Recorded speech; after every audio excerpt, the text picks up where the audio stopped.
Hello everyone, आप सबका स्वागत है मेरे YouTube channel will learn ITI में। आज के वीडियो में हम बात करेंगे, जैसे यहाँ पर आप देख सकते हैं स्क्रीन पर तारीख दिया है 26 नवंबर 2023। तो इसरो का पेपर हुआ था टेक्नीशियन बी टर्नर ट्रेड का, उसी पेपर को हम सॉल्व करके देंगे। टोटल क्वेश्चन है इसमें 80 क्वेश्चन है, तो इस 80 क्वेश्चन को हम 3 पार्ट में सॉल्व करेंगे। जैसे 30 क्वेश्चन के 3 वीडियो में हम आपको पूरा क्वेश्चन सॉल्व करके देंगे। अभी फिलहाल में जो पेपर हुआ था इसरो का, उसी पेपर को पूरा हम सॉल्व करके देंगे क्वेश्चन वाइज, हिंदी और इंग्लिश दोनों लैंग्वेज में। जो भी लैंग्वेज में जिस तरह से आपको पेपर हुआ था उसी लैंग्वेज में हम आपको सॉल्व करके देंगे। टेक्नीशियन बी टर्नर ट्रेड का जो पेपर हुआ था इसरो का, उसी पेपर को हम सॉल्व करेंगे, जिसमें टोटल इसमें वैकेंसी था 1493। इतना टोटल वैकेंसी था। और जो पेपर हुआ था 26 नवंबर 2023 को। स्टार्ट करते हैं आज का जो हमारा वीडियो है कि इसरो का जो टेक्नीशियन बी टर्नर ट्रेड का पेपर है, इसको पूरा टोटली सॉल्व करके दिखाते हैं। पहला क्वेश्चन यहाँ पर आप देख सकते हैं टेक्नीशियन बी टर्नर ट्रेड का पेपर। आपको जो क्वेश्चन आया था उसी क्वेश्चन को हम पूरा सॉल्व करके दे रहे हैं। तो पहला क्वेश्चन है, निम्नलिखित में से कौन सा लेथ में किया जाने वाला धातु हटाने का प्रचलन नहीं है। मतलब जो क्वेश्चन में क्या पूछा गया है कि which of the following is not a metal removal operation perform in lathe. मतलब लेथ मशीन में निम्नलिखित में से कौन सा ऑपरेशन है जिसमें जो ऑपरेशन में मटेरियल रिमूव नहीं किया जाता है, यही क्वेश्चन में पूछा है। तो इसके लिए पहला ऑप्शन है बोरिंग, दूसरा नर्लिंग, तीसरा फेसिंग और चौथा ऑप्शन है टेपर टर्निंग। तो जैसे क्वेश्चन में पूछा था कि निम्नलिखित में से कौन सा लेथ मशीन में किया जाने वाला ऑपरेशन है जिसमें मटेरियल रिमूव नहीं होता है, तो इसका आंसर है ऑप्शन नंबर बी नर्लिंग। क्योंकि नर्लिंग में जो मटेरियल होता है वो रिमूव नहीं होता है। बाकी जो यहाँ पर ऑपरेशन दिया है ऑप्शन में उन सब में मटेरियल रिमूव होता है, जैसे बोरिंग, फेसिंग या फिर टेपर टर्निंग। लेकिन नर्लिंग में मटेरियल रिमूव नहीं होता है। नेक्स्ट क्वेश्चन, काटने की गति मतलब कटिंग स्पीड ज्ञात कीजिए जब 50 मिलीमीटर डायमीटर वाले शाफ्ट को 2000 आरपीएम पर मशीनिंग किया जाता है। जैसे हमें इस क्वेश्चन में क्या करना है कि कटिंग स्पीड निकालने के लिए बोला है। तो कटिंग स्पीड निकालने के लिए इसमें जो क्वेश्चन में दिया है, जो आपका डायमीटर है 50 मिलीमीटर और इसका आरपीएम है 200 आरपीएम है। तो सबसे पहले हम ऑप्शन और आंसर देखते हैं, इसके बाद इसको हम सॉल्व करके भी आपको देंगे किस तरह से सॉल्व किया जाता है। तो ऑप्शन पहला है, यहाँ पर आप देख सकते हो ऑप्शन चारों सेम है, लेकिन इसका जो यूनिट होता है ये यूनिट में डिफरेंट है। जैसे पहला ऑप्शन है 314 मीटर पर सेकंड है, दूसरा ऑप्शन है मिलीमीटर पर सेकंड और तीसरा ऑप्शन है मिलीमीटर पर मिनट और चौथा ऑप्शन है मीटर पर मिनट। तो क्वेश्चन में आंसर दिया है, सिर्फ आपको पहचानना है क्या है इसमें जो सही इसका यूनिट है, कटिंग स्पीड का जो यूनिट होता है वही यूनिट को आपको पहचानना है। तो इसका आंसर आ जाता है option number D meter per minute. जो कटिंग स्पीड होता है, कटिंग स्पीड का जो यूनिट होता है वो होता है meter per minute. Next question, cutting speed V और टूल लाइफ टी जहां सी और एन स्थिरांक है, तो इसके बीच संबंध दिखाने वाले टेलर समीकरण का सही रूप है। जो क्वेश्चन में क्या पूछा है, टूल लाइफ के बारे में क्वेश्चन में पूछा गया है। तो जैसे यहाँ पर आप देख सकते हैं the correct form of Taylor's equation showing the relationship between cutting speed v and tool life t where c and t are constant is. तो जो टूल लाइफ का जो फॉर्मूला होता है, फॉर्मूला कौन सा होता है निम्नलिखित में से वही पूछा गया है। तो पहला ऑप्शन है V T is equal to N C, दूसरा ऑप्शन है V T is equal to C, तीसरा ऑप्शन है V T is equal to C और चौथा ऑप्शन है V N T is equal to N C. तो जो टूल लाइफ का जो क्वेश्चन में पूछा गया है और टूल लाइफ का जो फॉर्मूला होता है, तो इसका आंसर है option number B V T is equal to C. Next question, 45 degree radian रिक्त स्थान के बराबर होता है। जो क्वेश्चन में पूछा गया है कि 45 डिग्री इज इक्वल टू रिक्त स्थान रेडियंस। मतलब जो 45 डिग्री रेडियंस है ये कितने के बराबर होता है, यही क्वेश्चन में पूछा है। तो इसके लिए पहला ऑप्शन है पाई डिवाइडेड बाय 4, दूसरा ऑप्शन है पाई डिवाइडेड बाय 2, तीसरा ऑप्शन है पाई डिवाइडेड बाय 3 और चौथा ऑप्शन है नॉन ऑफ द अबव। तो जो क्वेश्चन में पूछा गया था कि 45 डिग्री इज इक्वल टू रिक्त स्थान रेडियन, तो इसका जो सही आंसर है ऑप्शन नंबर ये आ जाता है। इसका जो सही आंसर पाई डिवाइडेड बाय 4। तो ये जो आपको क्वेश्चन दिया था इसका एक्सप्लेनेशन भी यहाँ पर आप देख सकते हैं नीचे। ये एक्सप्लेनेशन में यहाँ पर आपको पूरा एक्सप्लेन करके दिखाया गया किस तरह से जो हमारा आंसर आया था पाई डिवाइडेड बाय 4। तो जो क्वेश्चन दिया तो उसको सॉल्व करते समय to convert degree to radian, मतलब डिग्री को रेडियन में कन्वर्ट करते समय इस फॉर्मूला का उपयोग किया जाता है। Radian is equal to bracket में pi divided by 180 bracket complete multiply by degree. तो जैसे क्वेश्चन में हमें दिया था 45 डिग्री, तो 45 डिग्री को हम इसी तरह जो हमारा फॉर्मूला है फॉर्मूला में पुट अप करेंगे, पाई डिवाइडेड बाय 180 इंटू 45 डिग्री। तो ये जो इन दोनों का कैलकुलेशन आता है तो इनका कैलकुलेशन आ जाता है पाई डिवाइडेड बाय 4, इसलिए हमारा जो आंसर था कि 45 is equal to pi divided by 4 radians. Next question, grey cast iron का घनत्व क्या है? Density of grey cast iron, grey cast iron का डेंसिटी जो क्वेश्चन में पूछा है। तो इसके लिए पहला ऑप्शन है 8000 किलोग्राम मीटर पर क्यूब, दूसरा ऑप्शन है 7200 मीटर पर 7200 किलोग्राम मीटर पर क्यूब, तीसरा ऑप्शन है 8500 किलोग्राम पर मीटर क्यूब और चौथा ऑप्शन है 8800 किलोग्राम पर मीटर क्यूब। तो जैसे क्वेश्चन में क्या पूछा गया था कि density of grey cast iron, तो इसका जो आंसर है option number B 7200 kilogram meter per cube. और जो भी आपका जो पेपर हम सॉल्व करके दे रहे हो, इस पेपर का जो सॉल्यूशन है इसका पीडीएफ का लिंक भी आपको डिस्क्रिप्शन में दिया जाएगा, जहां से आप डाउनलोड कर सकते हैं। और जो क्वेश्चन पेपर है, क्वेश्चन पेपर का भी लिंक आपको डिस्क्रिप्शन में मिल जाएगा, जहां से आप पेपर और पेपर का सॉल्यूशन दोनों का पीडीएफ आप डाउनलोड कर सकते हैं। नेक्स्ट क्वेश्चन, क्वेश्चन नंबर 6, ये भुजा की लंबाई वाले घर में इंसर्ट की जा सकने वाली सबसे बड़ी रॉड का आयतन कितना है? जैसे क्वेश्चन में क्या पूछा गया है कि what is the value of largest rod that can be inserted in a cube of side length A. तो जो क्वेश्चन में पूछा गया था इसके लिए जो ऑप्शन है, ऑप्शन में जो फॉर्मूला आपको दिखाई दे रहा है, ऑप्शन पहला पाई डिवाइडेड बाय 4, ये का पावर 3, दूसरा ऑप्शन है पाई डिवाइडेड बाय 2, ए का पावर 2 है, और तीसरा ऑप्शन है पाई डिवाइडेड बाय 3 ये, और चौथा ऑप्शन है नॉन ऑफ द अबव। तो जो क्वेश्चन में पूछा गया था कि what is the value of largest rod that can be inserted in a cube of side length A, तो इसका आंसर है option number A pi divided by 4 A का पावर 3। नेक्स्ट क्वेश्चन, टेपर का अनुपात 1:10 है, तो 300 मिलीमीटर में 300 millimetre लंबाई में डायमीटर के अंतर में मिलीमीटर क्या है? मतलब जो क्वेश्चन में पूछा गया है कि the ratio of taper is 1:10, then in 300 millimeter length the difference in diameter millimeter. जैसे क्वेश्चन में क्या पूछा गया है कि जो एक टेपर का रेशियो है जो 1:10 है, तो 300 मिलीमीटर की लंबाई में उसका रेशियो कितना होगा मिलीमीटर में, यही क्वेश्चन में पूछा है। तो इसके लिए पहला ऑप्शन है 6, दूसरा ऑप्शन है 60, तीसरा ऑप्शन 600 और चौथा ऑप्शन है 300। तो जो इसका आंसर आ जाता है ऑप्शन नंबर डी 30 आता है, कि जो क्वेश्चन में इसका जो ऑप्शन दिया गया था ये ऑप्शन में जो आंसर है इसका आंसर नहीं आता। इसका अगर हम कैलकुलेट करते हैं जैसे 300 डिवाइडेड बाय 10 अगर करेंगे तो डायरेक्टली 30 आता है, तो ऑप्शन में नहीं दिया था। ये आपको इस तरह से क्वेश्चन आपको कंफ्यूज करने के लिए दिया जाता है, जो ऑप्शन ही आंसर में नहीं होता है, तो आप इसको जो ऑप्शन नंबर डी इसे कर सकते हैं। नेक्स्ट क्वेश्चन, लेथ में टूल पोस्ट जुड़ा होता है, in lathe tool post is attach to, lathe machine में टूल पोस्ट कौन से पार्ट से जुड़ा होता है, जो क्वेश्चन में पूछा है। तो इसके लिए पहला ऑप्शन है बेड, दूसरा ऑप्शन है कैरेज, तीसरा ऑप्शन है स्पिंडल और चौथा ऑप्शन है गियर बॉक्स। तो जैसे क्वेश्चन में क्या पूछा गया था कि लेथ मशीन का टूल पोस्ट कौन से पार्ट से जुड़ा होता है, तो इसका आंसर है option number B carriage. Carriage के साथ लेथ मशीन का जो टूल पोस्ट होता है वो जुड़ा होता है। कैरेज के ऊपर होता है क्रॉस स्लाइड, उसके ऊपर कंपाउंड रेस्ट, उसके ऊपर होता है tool post. Next question, SI unit में डेंसिटी की यूनिट क्या है? एसआई घनत्व, मतलब यहाँ पे जो क्वेश्चन पूछा गया है कि घनत्व की एसआई इकाई के बराबर है। The SI unit of density is equal to, जो क्वेश्चन में पूछा है, तो इसका जो पहला ऑप्शन है किलोग्राम मीटर पर क्यूब, दूसरा ऑप्शन है किलोग्राम मिलीमीटर पर क्यूब, तीसरा ऑप्शन है ग्राम मीटर पर क्यूब और चौथा ऑप्शन है none of the above.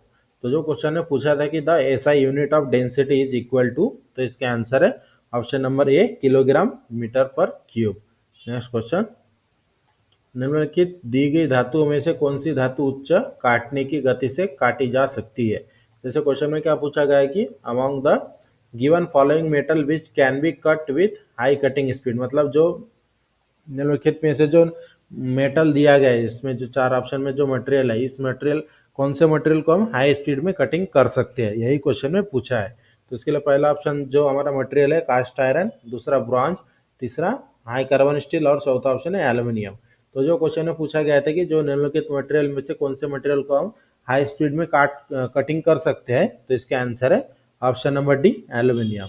Next question, mild steel में कार्बन का प्रतिशत कितना होता है? जो माइल्ड स्टील मटेरियल होता है उसमें कार्बन का परसेंटेज कितना होता है, जो क्वेश्चन में पूछा है। तो इसके लिए पहला ऑप्शन है 0.05% से 0.05%, दूसरा ऑप्शन है 0.10%, तीसरा ऑप्शन है 0.2% से 0.4%, और चौथा ऑप्शन है 0.8% से 0.8% से 1.5%। तो जैसे क्वेश्चन में क्या पूछा गया था कि माइल्ड स्टील में कार्बन का प्रतिशत कितना होता है, कितना परसेंट कार्बन होता है, तो इसका आंसर है ऑप्शन नंबर सी 0.2% से 0.4%। Next question, hole basic system में विभिन्न प्रकार के फिट प्राप्त होते हैं, जो क्वेश्चन में पूछा है। होल बेसिक सिस्टम में कौन से प्रकार के फिट प्राप्त होते हैं, तो इसके लिए पहला ऑप्शन है होल के लोअर डेविएशन को स्थिर रखकर, मतलब keeping the lower deviation of the hole constant. दूसरा ऑप्शन है शाफ्ट का आकार स्थिर रखकर, मतलब keeping the shaft size constant. तीसरा ऑप्शन है शाफ्ट की अपर लिमिट को स्थिर रखकर, keeping upper limit of shaft constant. या फिर चौथा ऑप्शन है नॉन ऑफ द अबव। तो जो क्वेश्चन में पूछा गया था कि होल बेसिस सिस्टम में विभिन्न प्रकार के फिट प्राप्त होते हैं, तो इसके आंसर है ऑप्शन नंबर सी शाफ्ट की अपर लिमिट को स्थिर रखकर, मतलब keeping upper limit of shaft. Next question, धातु की कठोरता की इकाइयाँ, unit of hardness of metal, metal की जो हार्डनेस होती है उसकी यूनिट क्या होती है, यही क्वेश्चन में पूछा है। तो इसके लिए पहला ऑप्शन है न्यूटन, न्यूटन पर मिलीमीटर, दूसरा ऑप्शन है जूल, तीसरा ऑप्शन है ओहम, और चौथा ऑप्शन है HRC। तो जैसे क्वेश्चन में पूछा था कि unit of hardness of metal, तो इसका आंसर है ऑप्शन नंबर डी HRC। जो मेटेरियल का जो हार्डनेस होता है वो HRC में दर्शाया जाता है। नेक्स्ट क्वेश्चन, मशीनिंग के दौरान तरल कटिंग पदार्थ का उद्देश्य, the purpose of cutting fluid material during machining, machining करते समय जो हम कूलेंट यूज करते हैं उसका पर्पज क्या होता है, यही क्वेश्चन में पूछा है। तो इसके लिए पहला ऑप्शन है टूल से गर्मी हटाने के लिए, दूसरा ऑप्शन वर्क पीस से गर्मी हटाने के लिए, तीसरा ऑप्शन है सतह की फिनिशिंग में सुधार करने के लिए, और चौथा ऑप्शन है ऑल ऑफ द अबव। तो जो क्वेश्चन में पूछा गया था कि purpose of cutting fluid material during machining, तो इसका जो सही आंसर है option number D all of the above. मतलब जो ऑप्शन तीनों दिए हैं, जैसे कटिंग टूल को ठंडा करने के लिए, वर्कपीस को ठंडा करने के लिए, या फिर जो फिनिशिंग होती है उसमें सुधार करने के लिए, तो ये तीनों ऑप्शन सही है। नेक्स्ट क्वेश्चन, नीचे दी गई वेल्डिंग में से कौन सी एक सॉलिड स्टेट वेल्डिंग प्रचालन है? Which of the given below welding is a solid state welding operation? तो इसके लिए पहला ऑप्शन इलेक्ट्रॉन बीम वेल्डिंग, दूसरा रेसिस्टेंस वेल्डिंग, तीसरा आर्क वेल्डिंग, और चौथा ऑप्शन है फ्रिक्शन स्टीर वेल्डिंग। तो जो क्वेश्चन में पूछा गया था कि which of the given below welding is a solid state welding operation, तो इसका आंसर है option number D friction stir welding. Next question, cutting tool में विफलता के संभावित तरीके की पहचान करें। Identify the possible mode of failure in cutting tool. तो जो क्वेश्चन में पूछा गया है, तो इसके लिए पहला ऑप्शन है फ्रैक्चर फेलियर, दूसरा ऑप्शन है टेम्परेचर फेल्योर, तीसरा ऑप्शन है फ्लैंक बियर, और चौथा ऑप्शन है ऑल ऑफ द अबव। तो जो ऐसे क्वेश्चन में पूछा गया था कि कटिंग टूल में विफलता के संभावित तरीके की पहचान करें, तो इसका आंसर है option number D all of the above. Next question, single point cutting tool के किस पहलू में क्रेटर घिसाव दिखाई देता है? Crater wear appears in which face of single point cutting tool, जो क्वेश्चन में पूछा है। तो इसके लिए पहला ऑप्शन है रेक, दूसरा फ्लैंक, तीसरा ऑप्शन है ऑप्शन ए और बी, और चौथा ऑप्शन है नोज। तो जो क्वेश्चन में पूछा गया था कि सिंगल पॉइंट कटिंग टूल के किस पहलू में क्रेटर घिसाव दिखाई देता है, तो इसके आंसर है option number A rake, rake angle. Next question, दिए गए मापदंडों मतलब पैरामीटर, दिए गए पैरामीटर में से कौन सा पैरामीटर उपकरण के घिसाव को प्रभावित करता है? तो जो क्वेश्चन में पूछा गया था कि which of the given parameter affect the tool wear, tool घिसने के कौन सा कारण है? तो इसके लिए पहला ऑप्शन है हार्डनेस, दूसरा कटिंग स्पीड, तीसरा फीड, और चौथा ऑप्शन है ऑल ऑफ देम। तो जो क्वेश्चन में पूछा गया था कि which of the given parameter affect the tool wear, तो इसका आंसर है option number D all of them. मतलब अगर हार्डनेस कम रहा तो भी कटिंग टूल घिसता है, या फिर कटिंग स्पीड मटेरियल के हिसाब से, ऑपरेशन के हिसाब से अगर कटिंग स्पीड हम नहीं रख मेंटेन करते तो भी घिसता है, और फिर फीड कटिंग स्पीड और फीड ऑपरेशन के हिसाब से सिलेक्ट करना होता है। नेक्स्ट क्वेश्चन, दी गई भौतिक गुणों में से कौन सी एक उपकरण मटेरियल के लिए सबसे वांछित विशेषता है? Which of the given material property is the most desirable characteristic for a tool material, जैसे क्वेश्चन में पूछा है। तो इसके लिए पहला ऑप्शन है अल्टीमेट टेंसाइल स्ट्रेंथ, दूसरा ऑप्शन है हार्डनेस, तीसरा डक्टिलिटी और चौथा ऑप्शन है नॉन ऑफ द एबव। तो जैसे क्वेश्चन में पूछा गया था कि दिए गए भौतिक गुणों में से कौन सी एक कटिंग टूल मटेरियल के लिए सबसे वांछित विशेषता है, तो इसका जो सही आंसर है option number B, hardness. Next question, नीचे दी गई मटेरियल में से रूम टेम्परेचर पर उच्चतम गर्म कठोरता मान वाले मटेरियल की पहचान करें। For the given below materials identify the material having the highest hot hardness value at room temperature. तो जो क्वेश्चन है पूछा है, तो इसके लिए पहला ऑप्शन है सीमेंटेड कार्बाइड, दूसरा सिरामिक्स, तीसरा कास्ट कोबाल्ट अलॉय और चौथा ऑप्शन है हाई स्पीड स्टील। जैसे क्वेश्चन में पूछा था कि for the given below materials identify the material having the highest hot hardness value at room temperature, तो इसका आंसर है ऑप्शन नंबर ए, cemented carbide tool. Next question, निम्नलिखित में से कौन सा कथन इंजन लेथ के लिए सत्य है? Which of the following statement is are true for an engine lathe? ये जो क्वेश्चन ने पूछा है, इसका जो ऑप्शन है इसके लिए त्रिजा चक को सेल्फ सेंट्रिक चक के रूप में भी जाना जाता है। दूसरा ऑप्शन है फोरजा चक, फोरजा वाले चक को वर्कपीस सही ढंग से सेंटर मतलब केंद्रित करने के लिए डायल इंडिकेटर की आवश्यकता होती है। तीसरा ऑप्शन है कॉलेट चक का उपयोग गोल, चौकोन या फिर हेक्सागोनल स्टॉक के स्टिक सेंटर के लिए किया जाता है, या फिर चौथा ऑप्शन है ऑल ऑफ देम। तो जो क्वेश्चन में पूछा गया था कि निम्नलिखित में से कौन सा कथन इंजन लेथ के लिए सत्य है, तो इसका आंसर है option number D, all of them. Next question, निम्नलिखित में से कौन सा कथन सत्य नहीं है? जो पहले क्वेश्चन देखे थे हमने, इसके पहले वो सत्य कौन सा है यही पूछा था, इसमें कौन सा गलत है यही क्वेश्चन में पूछा है। Which of the following statement is not true, जैसे क्वेश्चन ने पूछा है। तो इसके लिए पहला ऑप्शन है पॉजिटिव रेक एंगल काटने के बल को बढ़ाता है, दूसरा ऑप्शन है नोज की त्रिज्या मशीनीकृत वर्कपीस की सतह की फिनिशिंग को नियंत्रित करती है, तीसरा ऑप्शन है नेगेटिव रेक एंगल काटने के बल को बढ़ाता है लेकिन काटने के कॉर्नर पर अधिक ताकत प्रदान करता है, और चौथा ऑप्शन है ऑर्थोगोनल मशीनिंग में काटने की धार काटने की दिशा के लंबवत होती है। तो जो क्वेश्चन में पूछा था कि निम्नलिखित में से कौन सा कथन सत्य नहीं है, which of the following statement is not true, तो इसका आंसर है option number A, positive rake angle increase the cutting force. Next question, single point cutting tool की ज्योमेट्री के संदर्भ में निम्नलिखित में से कौन सा कथन सत्य नहीं है? Which of the following statement is not true tool geometry of single point cutting tool, single point cutting tool के संदर्भ में कौन सा कथन सत्य नहीं है? तो इसके लिए पहला ऑप्शन है रिलीफ एंगल ताजा मशीनी सतह पर कटिंग एज को रगड़ने से बचाता है, मतलब relief angle avoid rubbing of cutting edge on the freshly machine surface. दूसरा ऑप्शन है rake angle can be positive, neutral और नेगेटिव। तीसरा ऑप्शन है increasing the end cutting edge and angle increase the tool contact with work piece, और चौथा option है surface finish of machine part depend on nose radius. तो जो question में पूछा गया था कि सिंगल पॉइंट कटिंग टूल की टूल ज्योमेट्री के संदर्भ में निम्नलिखित में से कौन सा कथन सत्य नहीं है? Which of the following statement is not true tool geometry of single point cutting tool, तो इसका आंसर है option number C, increasing the end cutting edge angle increase the tool contact with work piece. Next question, machining के दौरान बनने वाले धातु chips के लिए निम्नलिखित में से कौन सा कथन सत्य नहीं है? Which one of the following is not correct for the metal chips form during machining?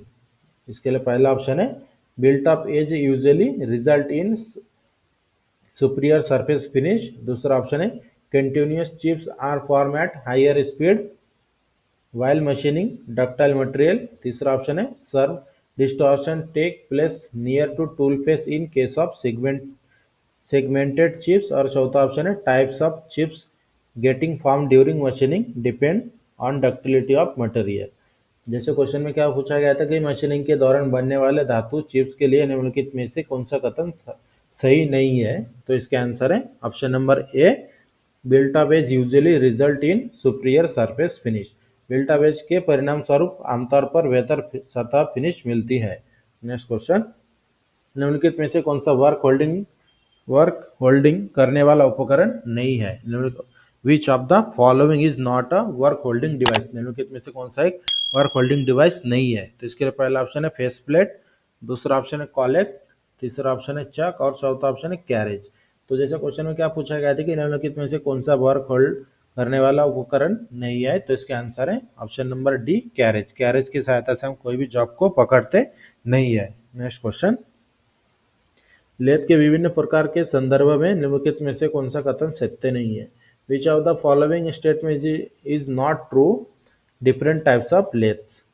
तो जो क्वेश्चन में पूछा है, तो इसके लिए पहला ऑप्शन है टूल रूम लेथ का उपयोग जिग और फिक्चर्स और उच्च परिशुद्धता उपकरणों के हिस्से के निर्माण के लिए किया जाता है। दूसरा ऑप्शन है स्पीड लेथ में कैरेज और क्रॉस स्लाइड असेंबली नहीं होती है। तीसरा ऑप्शन है भारी और लंबे भागों को संभालने के लिए चकिंग मशीनों का उपयोग किया जाता है। या फिर चौथा ऑप्शन है टरेट लेथ का उपयोग उच्च उत्पादन कार्य के लिए किया जाता है जिसके हिस्से पर कट के क्रम की आवश्यकता होती है। तो जो क्वेश्चन में क्या पूछा गया था कि लेथ के विभिन्न प्रकार के संदर्भ में निम्नलिखित में से कौन सा कथन सत्य नहीं है? तो इसका आंसर है ऑप्शन नंबर सी, भारी और लंबे भागों को संभालने के लिए चकिंग मशीनों का उपयोग किया जाता है। Next question, lathe half centre का उपयोग किस लिए किया जाता है? जो क्वेश्चन में पूछा गया है कि lathe half centre is use, lathe half centre जो होता है, हाफ सेंटर का उपयोग लेथ मशीन में किस लिए किया जाता है? तो इसके लिए पहला ऑप्शन है वर्कपीस को हमेशा सपोर्ट करने के लिए, दूसरा ऑप्शन है लंबे वर्कपीस को टर्न करने के लिए, या फिर तीसरा ऑप्शन है अंत तक वर्कपीस सेंटर होल से सामना करना, मतलब to face the workpiece up to the end of the centre hole, मतलब जो सेंटर होल होता है उस होल के एंड तक फेसिंग करने के लिए। या फिर चौथा ऑप्शन है क्योंकि वर्कपीस को लुब्रिकेट करना आसान होता है, because it is easy to lubricate at workpiece, मतलब अगर हाफ सेंटर का उपयोग करते हैं तो उसमें हम लुब्रिकेट आसानी से कर सकती है। चौथा ऑप्शन का मैंने तो जो क्वेश्चन है पूछा था कि लेथ हाफ सेंटर का उपयोग किस लिए किया जाता है, तो इसके सही आंसर है option number C, to face the workpiece up to the end of the centre hole, मतलब जो सेंटर सपोर्ट के लिए हम जब सेंटर होल करते हैं उसके एंड पॉइंट तक फेसिंग करने के लिए हाफ सेंटर का उपयोग किया जाता है, क्योंकि बाकी जो सेंटर होते हैं उससे जब हम सपोर्ट देते हैं तो सेंटर होल के एंड तक हम फेसिंग नहीं कर सकते हैं। Next question, 44 metre per minute की अनुशंसित काटने की गति के साथ हाई स्पीड स्टील टूल का उपयोग करके 70 मिलीमीटर डायमीटर वाली रॉड को टर्निंग करने के लिए आरपीएम कितना होगा? जो क्वेश्चन में पूछा है कि for turning for a 70 millimetre diameter rod using high speed steel tool with recommended डिक cutting speed 44 metre per minute the RPM should be. RPM calculate करने के लिए बोला गया है। सबसे पहले हम इसका ऑप्शन हम देख लेते हैं। ऑप्शन ए है 100 आरपीएम, दूसरा ऑप्शन है 200 आरपीएम, तीसरा ऑप्शन है 300 आरपीएम और चौथा ऑप्शन है 400 आरपीएम। तो जो क्वेश्चन में पूछा गया था कि आरपीएम कैलकुलेट करने के लिए, तो जब हम इसका आरपीएम कैलकुलेट करते हैं तो इसका आंसर आ जाता है ऑप्शन नंबर बी, 200 आरपीएम। और जब जो हमने पीडीएफ का लिंक आपको देंगे उस पीडीएफ में आपका जो कैलकुलेशन है उसका सॉल्व भी करके दिया जाएगा। नेक्स्ट क्वेश्चन, सेंटर लेथ में टम्बलर गियर यूनिट क्यों प्रदान की गई होती है? In centre lathe tumbler gear unit is provided to. Centre lathe machine में जो टम्बलर गियर होता है, टम्बलर गियर यूनिट किस लिए दिया जाता है? तो इसके लिए पहला ऑप्शन है स्पिंडल की गति बदलने के लिए, दूसरा ऑप्शन है वर्कपीस के घूमने की दिशा बदलने के लिए, तीसरा ऑप्शन है फीड दर बदलने के लिए, या फिर चौथा ऑप्शन है फीड शाफ्ट से कैरेज तक की गति संचारित करने के लिए, मतलब transmit motion from end shaft to carriage. जैसे क्वेश्चन में पूछा गया था कि सेंटर लेथ में टम्बलर गियर यूनिट क्यों प्रदान की गई होती है, तो इसका आंसर है option number D, feed shaft से कैरेज तक गति ट्रांसमिट करने के लिए, transmit motion from feed shaft to the carriage. Next question, निम्नलिखित कथन पर विचार करें, कंसीडर द फॉलोइंग स्टेटमेंट। जैसे पहला ऑप्शन है क्वेश्चन है हार्ड, जैसे क्वेश्चन में सिर्फ जो आपके जो दो लाइन दिया है, दो लाइन को पढ़ के उसके बाद जो ऑप्शन है इसमें से आपको पहचाने की कौन सा सही है। तो पहला लाइन है हार्ड वर्क मटेरियल के लिए, हार्ड वर्क मटेरियल के कारण टूल घिसाव कर्व की प्रवणता बढ़ जाती है। मतलब harder work material case to increase the slope of the tool wear curve. और दूसरा लाइन है कटिंग टूल की तेज धार इसके ऊपर की शुरुआत में तेजी से घिसती है। The sharp cutting edge of a cutting tool wears rapidly at the beginning of its use. तो जो क्वेश्चन में पूछा था, दो लाइन दिया है, दो लाइन में से कौन सा सही है, या फिर दोनों सही है या फिर दोनों गलत है, यही हमें पहचानना है। तो ऑप्शन में यही दिया है। जैसे ऑप्शन ये देख सकते हैं कि ओनली वन इज करेक्ट, मतलब सिर्फ पहले वाला लाइन ही करेक्ट है, या फिर दूसरा ऑप्शन है केवल दूसरा लाइन ही सही है, या फिर तीसरा ऑप्शन है दोनों ये और दो जो दोनों लाइन है दोनों लाइन सही है, या फिर चौथा ऑप्शन है दोनों लाइन गलत है। तो जैसे क्वेश्चन में दो लाइन दिया है, हमें पहचानना है कि ये दोनों लाइन सही है या फिर एक लाइन सही है। तो एक लाइन सही है, उसमें कौन सा सेकंड है या फिर पहला लाइन सही है, ये हमें पहचानना है। तो इसका आंसर आ जाता है ऑप्शन नंबर बी, केवल दूसरा लाइन सही है। जो सेकंड लाइन था हमारा, the sharp cutting edge of cutting tool wear rapidly at the beginning of its use, ये लाइन सही है। इस तरह से जो आपका इसरो का टेक्नीशियन बी टर्नर ट्रेड का जो पेपर है, इसमें हमने आज के पहले वीडियो में 30 क्वेश्चन सॉल्व करके दिया। इसके पार्ट 2 और पार्ट 3 भी आएगा। पार्ट 2 में और 30 क्वेश्चन सॉल्व करेंगे और पार्ट 3 में 20 क्वेश्चन, क्योंकि जो पेपर है इसमें टोटल 80 क्वेश्चन होते हैं। तो 80 क्वेश्चन को एक ही वीडियो में सॉल्व करेंगे तो बहुत लंबा वीडियो हो जाता है, इसलिए हम इसे 3 पार्ट में डिवाइड करके देंगे। और जो भी हम क्वेश्चन सॉल्व कर रहे हैं उसका PDF solution paper, question paper का भी आपको PDF का लिंक मिल जाएगा डिस्क्रिप्शन में, और उसका सॉल्यूशन का भी लिंक आपको डिस्क्रिप्शन में मिल जाएगा, जहां से आप डाउनलोड करके चेक कर सकते हैं। जो भी मेरे चैनल पर नई है, मेरे चैनल को सब्सक्राइब करके बेल आइकन को दबाएं, ताकि मेरे वीडियो की नोटिफिकेशन आपको टाइम पर मिलते रहे। और इसी तरह के रेगुलर क्लास के लिए मेरे चैनल को सब्सक्राइब जरूर करें। और जो भी क्वेश्चन अगर आपके मन में कुछ डाउट रहे तो हमें कमेंट बॉक्स में जाकर कमेंट करके पूछ सकते हैं, उसके ऊपर भी हम आपको पूरा सोल्यूशन देंगे।